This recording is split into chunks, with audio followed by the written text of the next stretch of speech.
ನಮಸ್ತೆ, ನಾನಿವತ್ತು ಉಪವಾಸ ವ್ರತದ ಸಾಬುದಾನ ಪೂರಿ ಮತ್ತು ಶೇಂಗಾ ಚಟ್ನಿ ಮಾಡ್ತಾ ಇದ್ದೀನಿ. ಅದಕ್ಕೆ ಬೇಕಾಗಿರುವ ಸಾಮಗ್ರಿಗಳು: ನಾನಿಲ್ಲಿ 1 ಕಪ್ ಸಾಬುದಾನ ತಗೊಂಡಿದ್ದೀನಿ.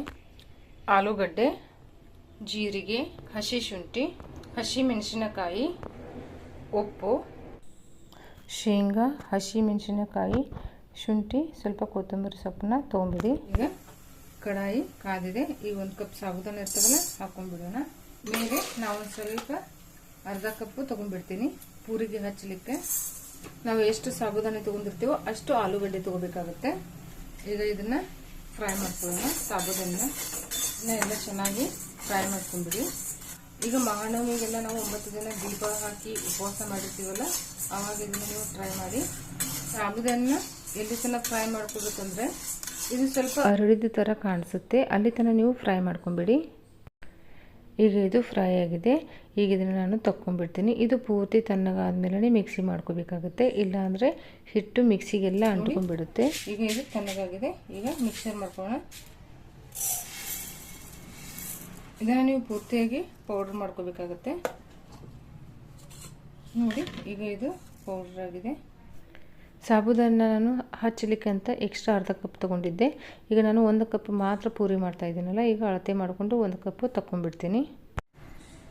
ಚಾನ್ಸ್ಕೊಂಡ್ಬಿಡಿ. ಈ ಆಲೂಗಡ್ಡೆ ಇದು ಕುದಿಸ್ಕೊಂಡಿದ್ದು ನೋಡಿ. ಆಲೂಗಡ್ಡೆ ಕೂಡ 1 ಕಪ್ ತೊಗೊಂಡಿದ್ದೀನಿ. ಮುಂಚೆನೇ ಕುದಿಸ್ಕೊಂಡ್ಬಿಡಿ ಆಲೂಗಡ್ಡೆನ ನೀವು ಕೈಯಿಂದ ಕೂಡ ಸಣ್ಣ ಮಾಡ್ಕೋಬೋದು, ಇಲ್ಲಾಂದರೆ ಕೊಬ್ಬರಿ ತುರಿ ಮಣಿ ಇರುತ್ತಲ್ಲ ಅದರಿಂದನೂ ಕೂಡ ನೀವು ಮಾಡ್ಕೋಬೋದು.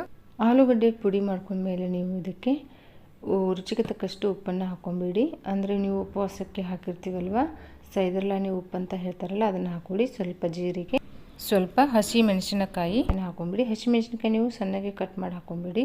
ನಂತರ ಇಲ್ಲಿ ತುರಿದುಕೊಂಡಿರುವಂಥ ಹಸಿ ಶುಂಠಿ ಕೂಡ ಹಾಕೋಬೇಕು. ನಂತರ ಇದನ್ನು ಎಲ್ಲ ಚೆನ್ನಾಗಿ ಮಿಕ್ಸ್ ಮಾಡಿಕೊಂಡು ಪೂರಿ ಹದಕ್ಕೆ ನಾದ್ಕೊಂಡ್ಬಿಡಬೇಕು. ಇದು ಸ್ವಲ್ಪ ಸಾಬುದಾನಿ ನಾವು ಡ್ರೈ ಆಗಿ ತೊಗೊಂಡಿರ್ತೀವಲ್ವ, ಇದು ನೆನೆಸಿರೋದಿಲ್ಲ, ಹೀಗಾಗಿ ಸ್ವಲ್ಪ ನೀರು ಕೂಡ ಹಿಡಿಯುತ್ತೆ ಇದಕ್ಕೆ. ನಾವು ಮೊದಲಿಗೆ ಹಾಗೆ ನೀರು ಹಾಕೋದನ್ನೇ ನಾದ್ಕೊಳ್ಳಿ. ನಂತರ ತುಂಬ ಗಟ್ಟಿ ಆದರೆ ಪೂರಿ ಹದಕ್ಕೆ ಬರೋ ತನಕ ನೀವು ನೀರು ಹಾಕ್ಕೊಂಡು ನಾದ್ಕೊಂಬಿಡಿ. ಒಂದು 10 ನಿಮಿಷ ನೀವು ಇದನ್ನು ನೆನೆ ಇಟ್ಕೊಂಬಿಡಿ.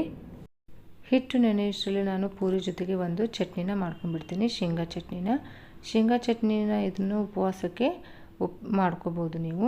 ಶೇಂಗಾ ಚಟ್ನಿಗೆ ನಾನು ಹುರಿದುಕೊಂಡಿರುವಂಥ ಶೇಂಗಾ ತೊಗೊಂಡಿದ್ದೀನಿ, ಮತ್ತು ಹಸಿ ಶುಂಠಿ, ಹಸಿ ಮೆಣಸಿನಕಾಯಿ, ಜೀರಿಗೆ, ಸೈದರ್ಲಾನಿ ಉಪ್ಪು, ಸಕ್ಕರೆ ಹಾಕ್ಕೊಂಡು ಸ್ವಲ್ಪ ನೀರು ಹಾಕ್ಕೊಂಡು ನುಣ್ಣಗೆ ರುಬ್ಕೊಂಬಿಡಿ. ಇಷ್ಟು ಮಾಡಿಕೊಂಡ್ರೆ ನಿಮಗೆ ಶೇಂಗಾ ಚಟ್ನಿ ರೆಡಿನೇ ಆಗಿಬಿಡುತ್ತೆ. ಈಗ ಇದಕ್ಕೆ ಒಂದು ಸಿಂಪಲ್ಲಾಗಿ ಒಗ್ಗರಣೆ ಕೊಟ್ಕೊಂಡ್ಬಿಡೋಣ. ಈ ಶೇಂಗಾ ಚಟ್ನಿನ ನೀವು ಪಡ್ಡು ಮಾಡ್ಕೊಂಡಿರ್ತೀವಲ್ವ, ಅದ್ರ ಜೊತೆಗೇನು ಕೂಡ ತುಂಬ ಚೆನ್ನಾಗಿರುತ್ತೆ. ಟ್ರೈ ಮಾಡಿ ನೋಡಿ. ಈಗ ಒಗ್ಗರಣೆಗೆ ನಾನು ಎಣ್ಣೆ, ಸಾಸಿವೆ, ಜೀರಿಗೆ, ಕರಿಬೇವು ಸೊಪ್ಪು ಹಾಕ್ತಾಯಿದ್ದೀನಿ. ಇಷ್ಟು ಹಾಕಿದರೆ ಇದು ಶೇಂಗಾ ಚಟ್ನಿ ರೆಡಿನೇ ಆಗಿಬಿಡುತ್ತೆ. ಚಟ್ನಿ ರೆಡಿಯಾಗಿದೆ. ಈಗ ಪೂರಿ ಮಾಡ್ಕೊಂಡ್ಬಿಡೋಣ. ಪೂರಿ ಮಾಡೋಕ್ಕಿಂತ ಮುಂಚೆ ನಾನು ಎಣ್ಣೆನ ಕಾಯ್ಲಿಕ್ಕೆ ಇಟ್ಕೊಂಡ್ಬಿಡ್ತೀನಿ ಲೋ ಫ್ಲೇಮಲ್ಲಿ, ಅಂದರೆ ಪೂರಿ ಮಾಡಿದ ತಕ್ಷಣ ಬೇಗನೆ ಫ್ರೈ ಮಾಡ್ಕೋಬೋದು. ಈಗ ಇಲ್ಲಿ ಹಿಟ್ಟು ಕೂಡ ನೆನೆದಿದೆ ಚೆನ್ನಾಗಿ. ನಿಮಗೆ ಹಿಟ್ಟು ಗಟ್ಟಿ ಆದರೆ ಸ್ವಲ್ಪ ನೀರು ಹಾಕ್ಕೊಂಡು ನಾದ್ಕೊಂಬಿಡಿ. ಈಗ ಪೂರಿ ಲಟ್ಸ್ಕೊಂಡ್ಬಿಡೋಣ. ಪೂರಿನ ಲಟ್ಸ್ಕೋವಾಗ ನಾವು ಎಕ್ಸ್ಟ್ರಾ ಹಿಟ್ಟು ಮಾಡ್ಕೊಂಡಿರ್ತೀವಲ್ಲ, ಅದನ್ನು ಹಚ್ಕೊಂಡು ಲಟ್ಸ್ಕೊಂಬಿಡಿ. ತುಂಬ ತೆಳುಗು ಮಾಡ್ಕೋಬೇಡಿ. ನಾವು ನಾರ್ಮಲಾಗಿ ಗೋಧಿ ಹಿಟ್ಟಿನ ಪೂರಿ ಮಾಡ್ಕೋತೀವಲ್ಲ, ಅದೇ ರೀತಿಯೇ ಮಾಡ್ಕೊಂಡ್ಬಿಡ್ಬೇಕು. ತುಂಬ ತೆಳ್ಳಗೂ ಕೂಡ ಲಟ್ಸ್ಕೋಬೇಡಿ. ಇದು ಸ್ವಲ್ಪ ಏನಾಗಿರುತ್ತೆ, ಸೈಡ್ಗೆ ಎಲ್ಲ ಕಟ್ಟಾಗಿರುತ್ತೆ. ನೀವು ಬೇಕಂದರೆ ಕಟೋರಿ ಅಥವಾ ಸಣ್ಣ ಪ್ಲೇಟಿಂದ ಕಟ್ ಮಾಡ್ಕೋಬೋದು. ಈಗ ಎಣ್ಣೆ ಕಾದಿದೆ. ಈಗ ಪೂರಿನ ಫ್ರೈ ಮಾಡ್ಕೊಂಡ್ಬಿಡೋಣ. ಪೂರಿನ ನೀವು ಮೀಡಿಯಮ್ ಫ್ಲೇಮ್ ಇಟ್ಕೊಂಡು ಫ್ರೈ ಮಾಡ್ಕೊಂಬಿಡಿ 2 ಸೈಡು. ಸೇಮ್ ನಾವು ಗೋಧಿ ಹಿಟ್ಟಿನ ಪೂರಿ ಫ್ರೈ ಮಾಡ್ಕೋತೀವಲ್ವ, ಅದೇ ರೀತಿಯೇ ಇದನ್ನು ಕೂಡ ಫ್ರೈ ಮಾಡ್ಕೊಂಡ್ಬಿಡಬೇಕು. ನೋಡಿ, ಈಗ ಇದು 2 ಸೈಡು ಚೆನ್ನಾಗಿ ಫ್ರೈ ಆಗಿದೆ. ಈಗ ಇದನ್ನು ನಾನು ತಗೊಂಡ್ಬಿಡ್ತೀನಿ. ನನ್ನ ಮಗಳದು ಒಂದು ಚಾನಲ್ ಬರ್ತಾಯಿದೆ, ಆದ್ಯಾಸ್ ಗೀಗಲ್ ಗ್ಯಾಲಕ್ಸಿ ಅಂತ. ಪ್ಲೀಸ್ ಅವ್ರ ಚಾನಲ್ಗೂ ಸಬ್ಸ್ಕ್ರೈಬ್ ಮಾಡಿ, ಲೈಕ್ ಮಾಡಿ, ಶೇರ್ ಮಾಡಿ. ನೋಡಿ, ಈಗ ಇದು ಸಾಬುದಾನ ವ್ರತದ್ದು ಪೂರಿ ರೆಡಿಯಾಗಿದೆ. ಇದು ನೋಡಿ, ಸ್ವಲ್ಪ ಮೆತ್ತಗನೇ ಇರುತ್ತೆ ಇದು. ನೋಡಿ, ಈಗ ಶೇಂಗಾ ಚಟ್ನಿ ಮತ್ತು ಸಾಬುದಾನ ಪೂರಿ ರೆಡಿಯಾಗಿದೆ. ತುಂಬಾ ಚೆನ್ನಾಗಿದೆ. ಟ್ರೈ ಮಾಡಿ. ಇದನ್ನು ಯಾವುದೇ ನೀವು ವ್ರತ ಅಥವಾ ಉಪವಾಸಕ್ಕೆ ನೀವು ಮಾಡ್ಕೋಬೋದು.